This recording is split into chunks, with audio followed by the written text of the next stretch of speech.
Hello YouTube family, তোমাদের সাথে একটা কথা শেয়ার করতে আসলাম। এই ঠান্ডাটা খুবই একটা ভালো নয়। তো দেখো, আমার টনসিল হয়ে গেছে। দেখো গলার এই জায়গাটা, বুঝতেই পারছো, এই জায়গাটা ফুলে আছে। তো এই ঠান্ডাতে তোমরা সবাই সাবধান থাকবে। আমি তো ভিডিও কন্টেন্ট করতে পারছি না, বাট তবুও ভাবলাম, হাত কেটে যাবে শোনা, তবুও ভাবলাম যে তোমাদের সাথে একটা করি। তো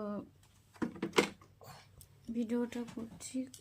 এমনকি যে ছোট একটা বাচ্চা আছে, 2 বছর জানুয়ারিতে পূর্ণ হবে। বাচ্চাটার সাথে ঠিক করে কথা বলতে পারছি না। গাইজ, তোমরা সবাই ভালো থেকো, তোমরা ভালোবাসা দিও। আর তোমাদের ভালোবাসা পেলে হয়তো জীবন ধন্য হয়ে যাবে।